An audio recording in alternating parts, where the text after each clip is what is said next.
Jake Morrison stood at the big window on the top floor of the colony building. He watched the red sun go down behind the strange purple mountains. The sky turned orange and pink, just like it did every day for the past 3 years. But Jake was not thinking about how pretty it looked. He was thinking about how alone they were. Haven's Rest was supposed to be a mining colony. 200 people had come here to dig for rare metals and send them back to Earth. They had machines to talk to other worlds, machines to call for help, and machines to tell Earth they were okay. But 3 years ago, a big storm from the sun broke everything. Now they could not talk to anyone. They could not even send a simple message saying they were still alive. Jake turned around when he heard footsteps. Dr. Lisa Parker walked into the room with her daily report. She looked tired. She always looked tired these days. Being the only real doctor for 200 people was hard work, especially when half their medical machines were breaking down. "How are the food machines today?" Jake asked, even though he knew the answer would be bad. "2 more stopped working this morning," Lisa said. She sat down in the chair across from his desk. "Carlos thinks he can fix one of them, but we need parts we don't have." Jake nodded. They had this same talk every day. The food machines were dying one by one. Their gardens could grow some vegetables, but not enough to feed everyone. Pretty soon, they would have to make hard choices about who got to eat. "What about the children?" Jake asked. "They're healthy, but they ask questions, hard questions." Lisa looked out the window. "Little Bobby Chen asked me yesterday when we're going home to Earth. I didn't know what to tell him." Jake understood. Bobby was 8 years old. He was born here on this world. Earth was just a story to him, like a fairy tale. Most of the kids felt the same way. This place was home to them, even if it might kill them all. Down in the basement of the colony building, Carlos Rodriguez was working on another broken machine. Sweat ran down his face as he tried to fix a water purifier with parts from a broken radio. His helper, Emma Walsh, handed him tools and held the light so he could see. "This is hopeless," Carlos said, throwing down his screwdriver. "I'm an engineer, not a magician. I can't make new parts appear out of thin air." Emma was only 22 years old, but she was smart about machines. She had learned a lot from Carlos in the past 3 years. "What if we take parts from the old communication array? It's dead anyway." Carlos thought about it. The big radio dish that used to talk to Earth was just sitting up on the roof doing nothing. Maybe they could use some of its parts to fix other things, but it felt wrong, like giving up the last hope of ever calling home. "We might need those parts later," Carlos said. But even as he said it, he knew Emma was right. The communication array would never work again. The storm had fried its brain, and they did not have the right parts to fix it. Outside the colony walls, Ben Taylor walked around the edge of their small town. He carried an old rifle and wore a uniform that was starting to fall apart. Ben was supposed to be the security chief, but what was he protecting them from? Wild animals? Broken machines? The real danger was much worse than that. Ben stopped at the north gate and looked through his binoculars. Far away, he could see tiny lights moving in the hills. The Zephirian raiders were out there, watching and waiting. They had been getting closer every week, testing how fast the humans could respond to threats. The Zephirians looked like giant bugs with 4 arms and silver armor. They flew in wedge-shaped ships that could cut through the air like knives. They were pirates and slavers who attacked weak colonies and took everything valuable, including the people. Ben knew his 12 guards could not stop a real Zephirian attack. Their old rifles would bounce off Zephirian armor like raindrops. Their few defense guns were almost out of power. If the bug-like aliens decided to attack tomorrow, it would all be over in an hour. Back in the main building, Jake met with the colony council. There were 5 people on the council, and they made all the big decisions for the colony. But these days, all their decisions were about how to survive one more day. "We need to talk about rationing," said Mary Collins, who ran the food distribution. "If we cut everyone's meals by half, we might last 2 more months." "People are already hungry," said Peter Adams, who spoke for the families. "Cut their food more and they'll get sick. Sick people can't work. If people can't work, We all die. Anyway, Jake listened to them argue about the same things they argued about every day. Food, water, power, safety. Everything was running out, and there was no way to get more. They were dying slowly, and everyone knew it. That night, Jake walked through the quiet streets of Haven's Rest. Most people were already asleep, trying to save their energy for another hard day. A few children played quietly in the dim light from the street lamps. They made up games about flying to other worlds and meeting friendly aliens. If only they knew how dangerous the real galaxy was. Jake stopped at the communication building and climbed up to the roof. The big radio dish pointed up at the stars, silent and dead. For 3 years, it had been their best hope of rescue. Every day, someone had checked it, hoping it might work again. But hope was a luxury they could not afford much longer. The stars looked cold and far away. Somewhere out there was Earth, but it might as well have been in another universe. Jake wondered if anyone back home even remembered Haven's Rest. Maybe they thought the colony was already dead. Maybe they were right. Jake went back to his small apartment and tried to sleep. Tomorrow would bring more broken machines, less food, and more signs that the Zephirian raiders were getting ready to attack. He closed his eyes and dreamed of home, knowing he would probably never see it again. The alarm started screaming at sunrise. Jake Morrison jumped out of bed and ran to the window. His heart stopped when he saw what was coming down from the sky. 5 big ships shaped like triangles were falling through the clouds. They were dark green and covered in spikes. Energy weapons glowed blue and white under their hulls. Jake knew what they were. Every human in the galaxy feared ships that looked like this. Zephirian raiders had finally come to Haven's Rest. Everyone. To the shelter building now, Jake shouted into his radio. His voice echoed through speakers all over the colony. People ran out of their houses carrying children and bags of food. Some were still in their sleeping clothes. Ben Taylor was already at his post by the colony's main gate. He watched the alien ships land in the field outside the walls. Dust and rocks flew everywhere as their engines burned the ground black. Ben counted his guards. 12 people with old rifles against alien pirates. It was not even close to a fair fight. The Zephirian ships opened up like flowers made of metal. Soldiers in silver armor walked out. They were tall as 2 men and had 4 arms each. Their heads looked like giant ant heads with big black eyes and clicking jaws. Each soldier carried weapons that hummed with deadly energy. Dr. Lisa Parker helped push the last of the children into the shelter building. The building was made of thick concrete and had been built to protect everyone from storms. Now it had to protect them from something much worse. 200 scared people crowded into a space meant for half that many. "Mommy, why do the bug people look so mean?" asked little Bobby Chen. His mother held him tight and whispered that everything would be okay. But Lisa could see the fear in her eyes. Nothing was going to be okay. In the engineering building, Carlos Rodriguez worked as fast as he could.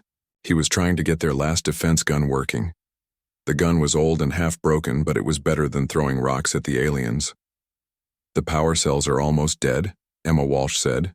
She was connecting wires with shaking hands. "Even if we get it working, we maybe get 5 shots. 5 shots are better than no shots," Carlos said. But he knew 5 shots would not stop an army of alien soldiers. Outside, the Zephirian commander walked toward the colony gates. He was bigger than the other soldiers and wore fancier armor. Strange symbols were painted on his chest plate. When he spoke, a machine on his belt turned his clicking bug language into human words. "Humans of this small colony," the commander said. His voice was cold and harsh. "I am war leader Threxthul of the Bloodclaw unit. Your world now belongs to the Zephirian Empire. Come out and surrender. If you do this, your deaths will be quick." Jake stood on top of the shelter building with a white flag. He knew it was hopeless, but he had to try to save his people. "We are not soldiers," he called out. "We are just miners and farmers. We have families and children. Please let them go." The alien commander made a sound like laughing, but scary. "Your families will make good slaves. Your children will work in our mines until they die. This is the way of things." Ben Taylor aimed his rifle at the alien commander. He knew the bullets would bounce off the armor, but he had to do something. His finger was on the trigger when the sky suddenly got dark. Something huge blocked out the sun. Everyone looked up. Even the Zephirian soldiers stopped moving and stared at the sky. A ship was coming down from the clouds. But this was not like the alien ships. This ship was black as space and 10 times bigger than the Zephirian raiders. It had no curves or decorations. It was all straight lines and sharp angles, like it was built for only one thing: war. The black ship moved without making any sound. Gun turrets the size of houses turned to point at the Zephirian ships. Missile tubes opened like hungry mouths. Energy weapons charged up with a deep humming sound that made the ground shake. "Unknown ship," the Zephirian commander spoke into his radio. "You enter Zephirian space without permission. Leave now or face destruction." The answer came from speakers on the black ship. The voice was human, but it was cold as winter. "This is Captain Ryan Cole of the Earth Colonial Defense Force ship Retribution. You have attacked a human colony. You have 60 seconds to leave this system, or you will be destroyed." The alien commander clicked his jaws in anger. "Foolish humans. We are 25 ships strong, you are only one. We will add your ship to our collection." 59 seconds, the human captain said.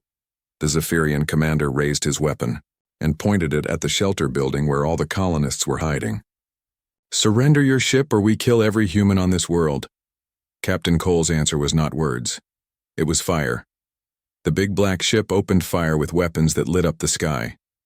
Beams of pure energy hit the first Zephirian ship and cut it in half, like a knife through paper. The ship exploded in a ball of orange flame that could be seen from space. 50 seconds remaining, Captain Cole said, like nothing had happened. The other Zephirian ships tried to take off and fight back. Their weapons fired green bolts of energy at the human ship. But the black ship had shields that made the alien weapons look like toys. Every shot bounced off without doing any damage. The human ship moved like a living thing. It twisted and turned, to avoid the worst attacks while its own weapons never missed. Every time the big guns fired, another alien ship died. Explosions filled the sky like deadly fireworks. The Zephirian soldiers on the ground tried to run back to their ships. But their commander grabbed one of them and pointed at the shelter building. "Kill the humans," he ordered. "If we cannot have them as slaves, they die." Ben Taylor saw the aliens turning their weapons toward the building full of families. He pulled the trigger of his rifle, knowing it would not help. The bullet hit the alien commander's armor and bounced away like he expected. But then something unexpected happened. The alien commander fell down with a hole burned through his chest. Ben looked up and saw a smaller ship flying down from the big black warship. This ship was firing at the ground soldiers with weapons that turned them into ash. In less than 10 minutes it was over. Every Zephirian ship was burning wreckage. Every alien soldier was dead. The sky was full of smoke and the smell of burned metal. The small ship from the human warship landed next to the colony gates. The door opened, and a man in a dark blue uniform stepped out. He was tall and moved like a soldier. His uniform had no decorations, but his eyes said he had seen many battles. Behind him came more humans in the same dark uniforms. They carried weapons Jake had never seen before. These were not the humans who had left Earth 20 years ago to build colonies. These humans looked dangerous. Captain Cole walked up to Jake Morrison, who was still holding the white flag. "Administrator." "Morrison?" the captain asked. "We got your distress call 3 years ago. Sorry it took us so long to get here." Jake stared at the man who had just saved them all. "How did you find us?" "We never stopped looking," Captain Cole said. "Every human colony matters, every human life matters. That is what Earth taught us when the galaxy tried to kill us all."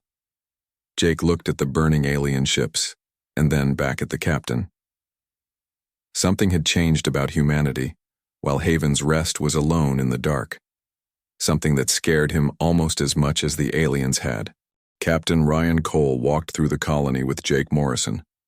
Behind them came 20 human soldiers from the Retribution. These soldiers were different from the colonists. They moved like hunters, always watching for danger. Their weapons never left their hands. "Your people can come out now," Captain Cole told Jake. "The threat is over." Jake opened the shelter building. 200 scared colonists came out slowly. They looked at the burning alien ships and then at the human soldiers. The children hid behind their parents. Even little Bobby Chen stayed quiet. Dr. Lisa Parker was the first to approach the new humans. "Are you really from Earth?" she asked. "We thought everyone had forgotten about us." A woman in uniform stepped forward. She had short black hair and cold eyes.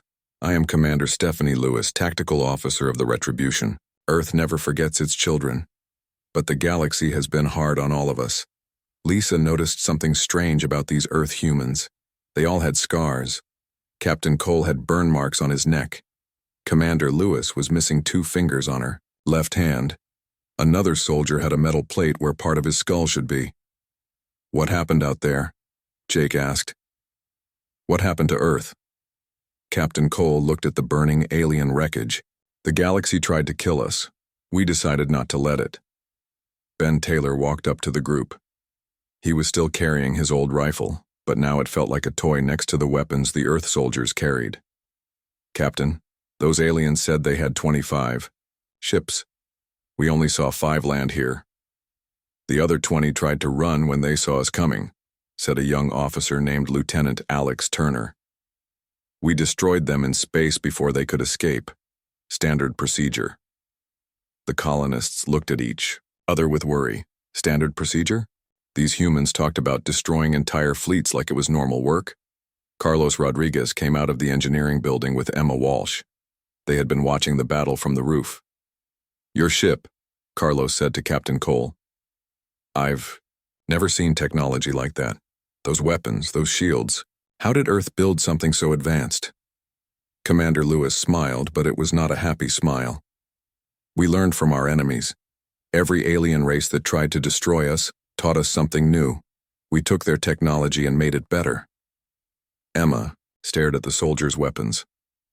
"Are those energy rifles? We've only seen the aliens use those." "Zephirian plasma rifles," Lieutenant Turner said. "We captured a few thousand of them when we wiped out their main fleet at Proxima Station. We improved the design. Now they work better for us than they ever did for them." Dr. Lisa felt sick. "You wiped out their main fleet? How many ships was that?"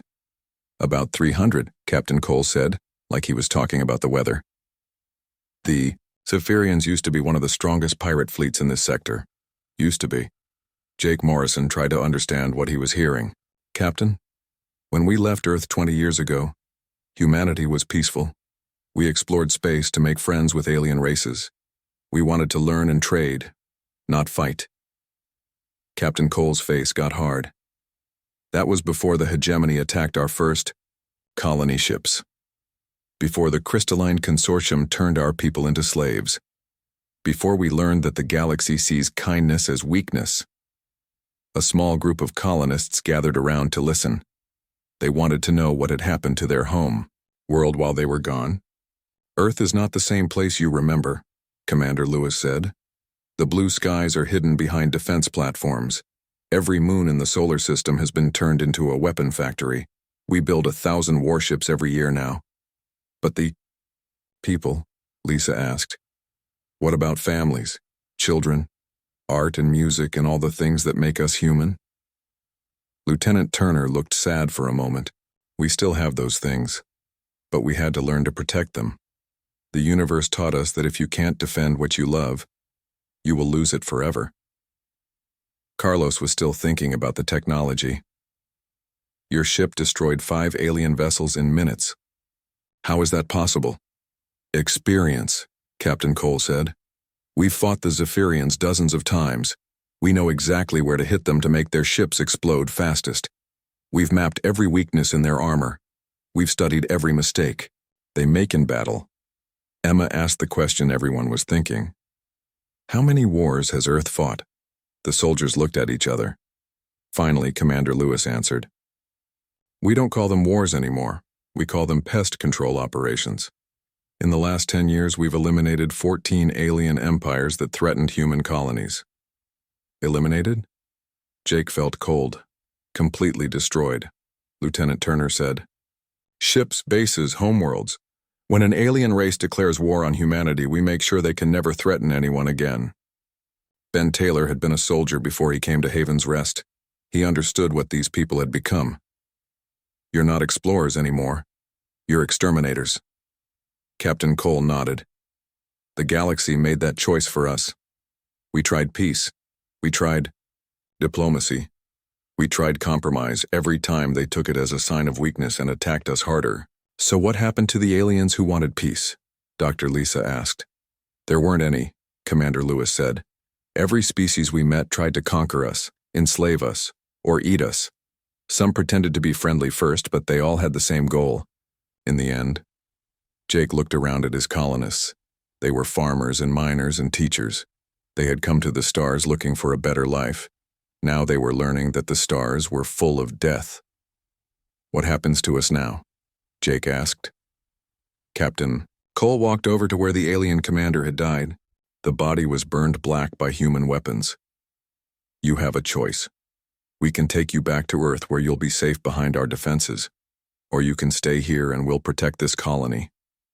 And if we stay, we'll leave a garrison, 50 soldiers and enough weapons to stop any alien force.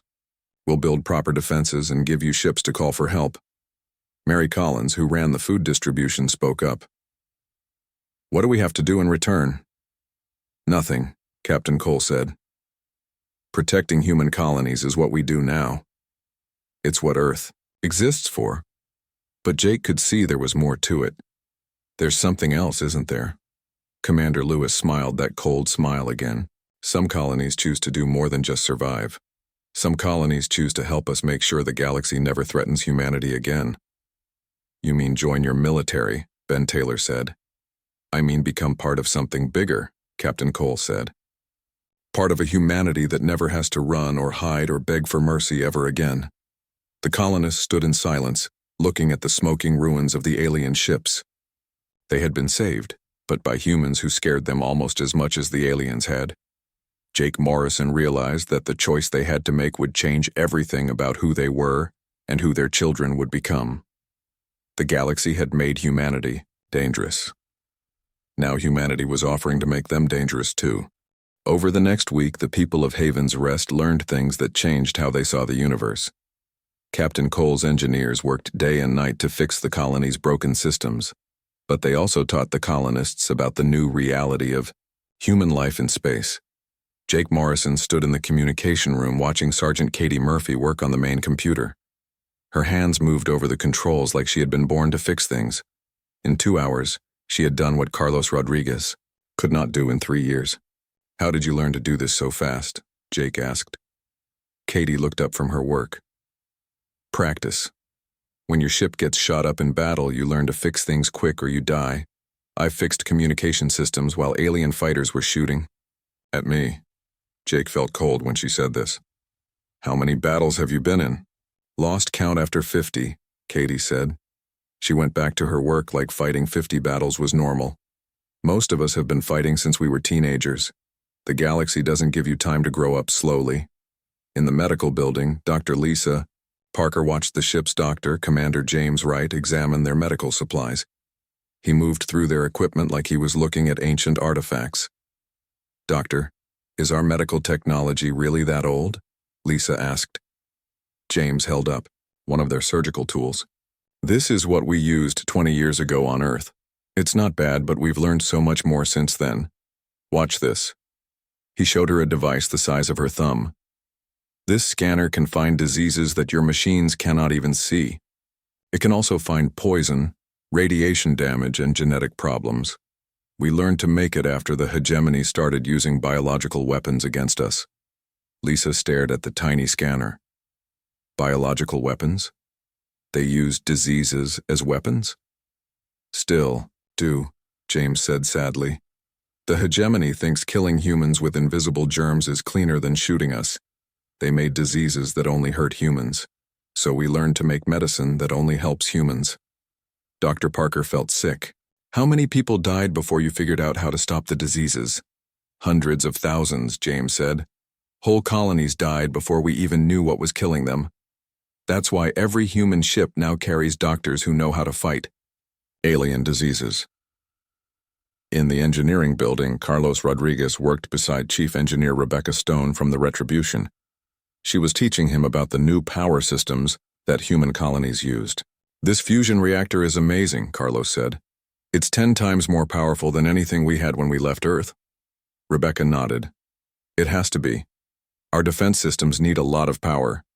When a crystalline war fleet shows up, you need enough energy to fight back or you're dead." "The Crystalline Consortium fights wars too?" Emma Walsh asked. She was taking notes on everything Rebecca showed them. "The crystalline aliens think organic life is messy and needs to be organized," Rebecca explained. "They like to capture human colonies and turn them into perfect crystal cities, with humans as slaves to keep the crystals clean." Carlos shook his head. "Every alien species wants to hurt us?" "Not all of them," Rebecca said. "But enough of them do that we have to be ready for anything.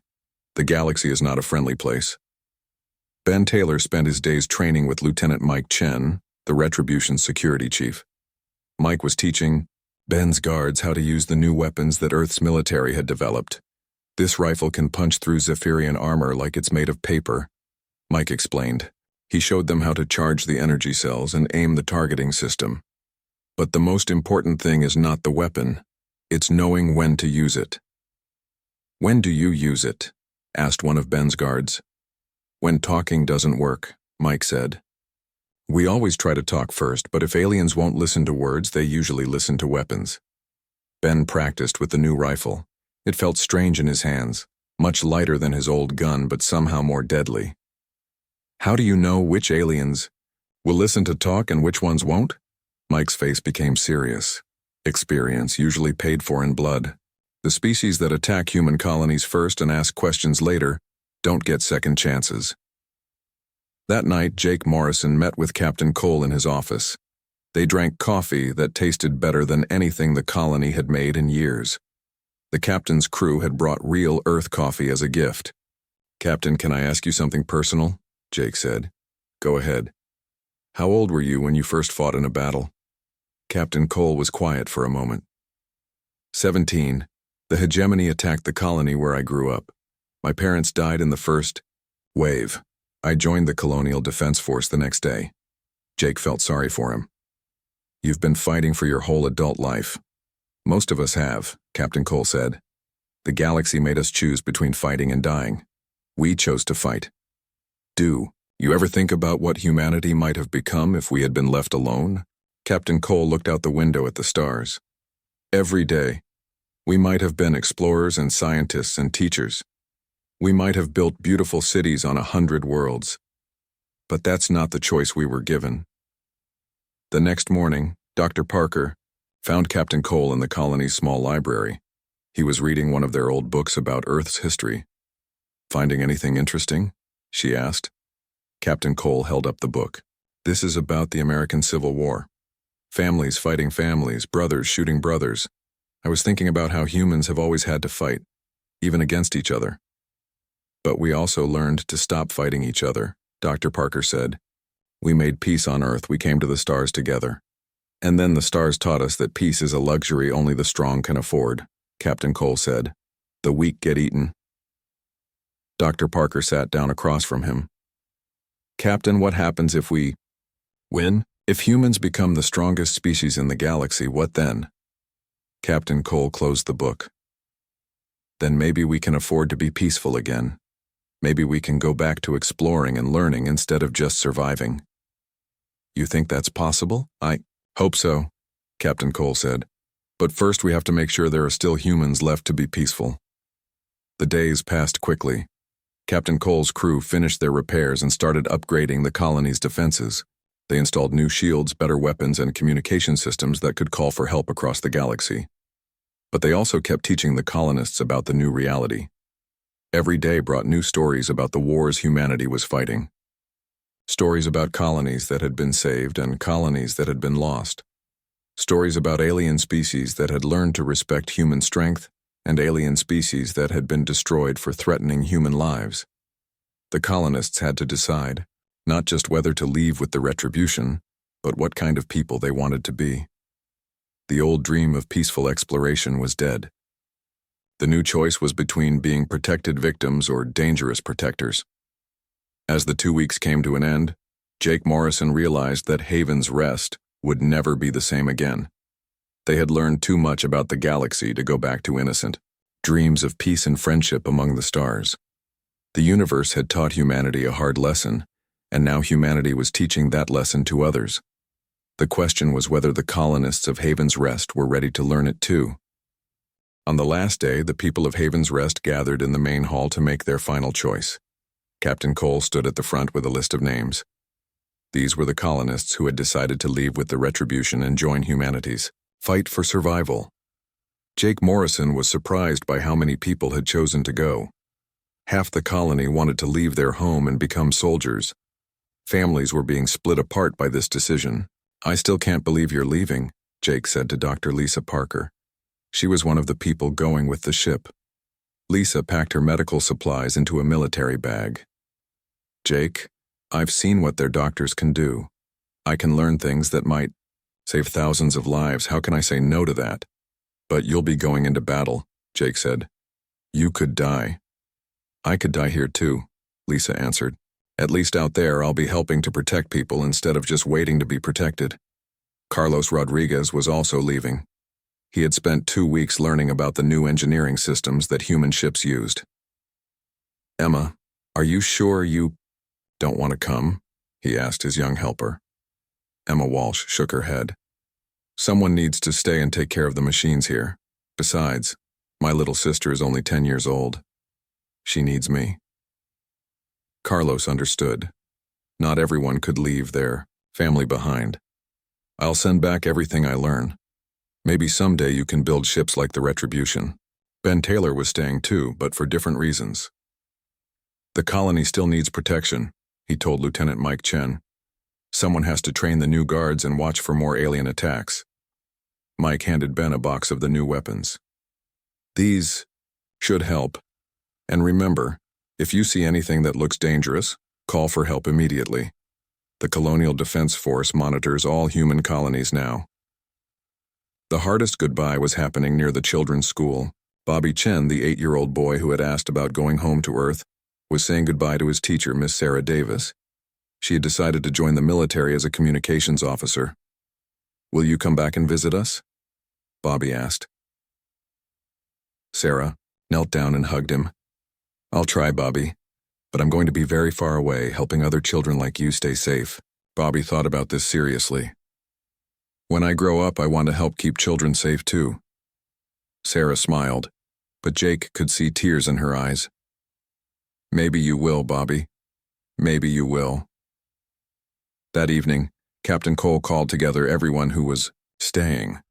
He wanted to give them final instructions about protecting the colony. "The upgrades we've made should keep you safe from most threats," he said. "Your new shields can stop Zephirian weapons. Your communication system can call for help from anywhere in the galaxy. But you still need to be careful." "What should we watch out for?" asked Mary Collins. "Unknown ships," Captain Cole answered. "If you see anything you don't recognize, call the Colonial Defense Force immediately. Don't try to handle it yourself." Jake raised his hand. "What if the aliens we scared away come back with more ships?" "They might," Captain Cole admitted. "But word spreads fast in the galaxy. Every alien species now knows that attacking human colonies brings the CDF down on them like lightning. Most of them will think twice." Dr. Parker, who was staying because Lisa was leaving, asked the question everyone was thinking. "What if help doesn't come in time?" Captain Cole looked around at all the worried faces. "Then you fight. You fight, with everything you have, and you make them pay for every inch of ground. Sometimes that's enough to make them decide you're not worth the trouble." The next morning, half the colonists walked to the landing pad to say goodbye to their friends and family. The transport ship from the Retribution was waiting to take the volunteers up to the big warship. Jake watched as 97 people climbed aboard the transport. Teachers, miners, doctors, engineers, and even some teenagers who were barely old. Enough to make such a choice. They were leaving the only home some of them had ever known. Captain Cole was the last to board. He shook hands with Jake Morrison. "Administrator, it's been an honor. Your people showed real courage these past 2 weeks." "Captain," Jake said, "will we see you again?" "Maybe," Captain Cole answered. "The galaxy is big and there are a lot of human colonies that need help, but we'll check on you when we can." The transport lifted off and flew up to the Retribution. Jake and the remaining colonists watched as the big black warship powered up its engines. It rose slowly into the sky, then disappeared in a flash of light as it jumped into hyperspace. Haven's Rest was alone again, but this time it was different. Emma Walsh looked at the new defense systems that surrounded their colony. Energy shields hummed quietly around the walls. New sensors watched the sky for threats. Communication arrays pointed toward the stars, ready to call for help if needed. "It doesn't feel the same," she said to Jake. "No," Jake agreed. "We're not the same people we were 2 weeks ago." That night Jake stood on the roof of the main building like he used to do. But now he wasn't looking at the stars and feeling hopeless. He was looking at them and knowing that somewhere out there, humans were fighting to keep places like Haven's Rest safe. The colony had 97 fewer people now. But the people who remained were different too. They had learned that the galaxy was dangerous, but they had also learned that humans could be dangerous right back. Carlos Rodriguez's replacement, a young man named Tony Garcia, was already working on improvements to their power systems. "If we're going to be on our own," Tony said, "we better make sure everything works perfectly." Ben Taylor was training new guards with the weapons Captain Cole had left behind. "Everyone needs to know how to fight," he told Jake. "Even the teachers and cooks. We can't count on having enough soldiers if trouble comes." Dr. Parker was setting up the new medical equipment in the hospital. The machines could do things she had never dreamed of. "At least if someone gets hurt, we can actually help them now," she said. 3 months later, Haven's Rest got its first test. A small ship appeared at the edge of their solar system. It wasn't human, and it wasn't any species they recognized. The ship sent a message. "Unknown colony. We require supplies and repairs.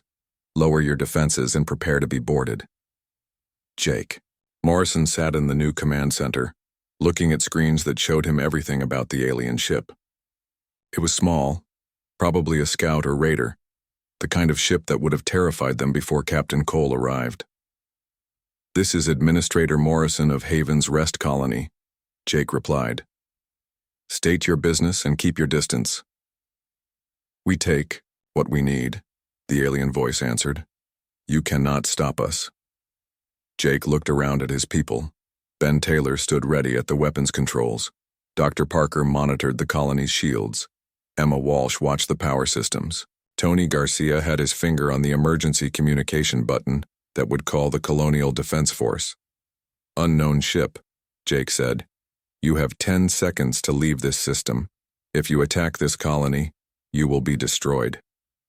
The alien ship fired a weak energy bolt at their shields. It bounced off without causing any damage. Jake nodded to Ben Taylor. "Show them what humans learned to do." The colony's new defense guns fired once. The alien ship vanished in a ball of fire. "Contact the Colonial Defense Force," Jake told Tony. "Tell them we had a minor pirate problem, but it's been handled." As Jake watched the wreckage burn up in the atmosphere, he realized something important. Haven's Rest wasn't waiting to be rescued anymore. They had learned to rescue themselves. The galaxy had taught humanity to be strong. Now humanity was teaching that lesson to anyone who threatened human lives. In the depths of space, other human colonies were learning the same lesson. And somewhere among the stars, Captain Cole and the Retribution were making sure that no human settlement would ever be abandoned again. The age of helpless human colonies was over. The age of dangerous human colonies had begun,